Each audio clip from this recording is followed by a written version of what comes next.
পরিবারের সুদিন এনে মুখে হাসি ফোটানোর স্বপ্ন বুকে নিয়ে ওমানে পাড়ি জমান চট্টগ্রামের সন্দ্বীপ উপজেলার শাহাবুদ্দিন। কিন্তু সেই স্বপ্ন স্বপ্নই থেকে গেল।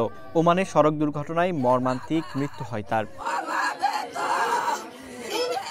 সন্তানকে হারিয়ে বাকরুদ্ধ শাহাবুদ্দিনের বাবা। তিনি জানান, ২১ দিন আগে ২ মাসের ছুটি শেষে ওমানে ফিরে যান শাহাবুদ্দিন। যতদিন বাড়ি ছিলেন আগলে রেখেছেন নিজের ৪ মাসের মেয়েকে। বলেছিলেন আবার আসবেন। ১২টা বাজে আমার লোক কথা হয়ে গেছে। আমরা তো শুনি নাই, শুনছি খালি গাড়ি অ্যাক্সিডেন্ট আঙ্গুর শুনানো ছিল না যে। এখন ইয়ের পর যে শুনছি মোবাইলে দেখেছি। ওমানে সড়ক দুর্ঘটনায় নিহত আরেক প্রবাসী বাবলুর বাড়ি শাহাবুদ্দিনের কাছেই। তার ২ সন্তানের বয়স ৪ বছরের কম। বুঝজ্ঞান হওয়ার আগেই বাবাকে হারিয়ে ফেলল তারা। সন্তানদের কান্নার রোল এলাকার আকাশ ভারী করে তুলেছে। রকির একমাত্র ছেলের বয়স ৫ মাস। প্রতিদিন ভিডিও কল করে ছেলেকে দেখতেন তিনি। মারা যাওয়ার আগের দিনও ফোন করেছিলেন। অবুঝ সন্তানটি মোবাইল দেখলে সবসময় বাবার ছবি খোঁজার চেষ্টা করে, এ কথা বলে বারবার মূর্ছা যাচ্ছেন রকির স্ত্রী।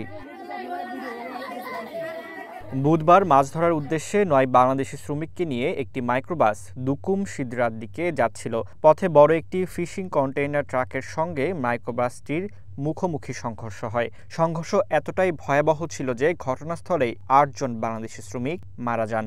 তাদের মধ্যে ৭ জনের বাড়ি সন্দ্বীপে। স্বজনদের দাবি, প্রিয় মানুষটির মরদেহ যাতে তারা দাফন করতে পারেন, এর জন্য সরকারের কাছে সহায়তা চেয়েছেন। আমি তো বলছি সরকার একটা আমার ছেলের লাশগুলো দ্রুত আমাদের কাছে পোস্ট করার জন্য সরকারের কাছে আমরা আপত্তি জানাচ্ছি। এখানে আমরা তো করার কিছু নাই। দুর্ঘটনায় নিহত অন্য প্রবাসী আলাউদ্দিন রাউজান উপজেলার চিকদার ইউনিয়নের। এই দুর্ঘটনায় একমাত্র বেঁচে যাওয়া গাড়ি চালক সগীর ওমান দুখুম হাসপাতালে চিকিৎসারত আছেন। ফারদিন নীরব, ওয়ান ন্যাশনাল ডেস্ক।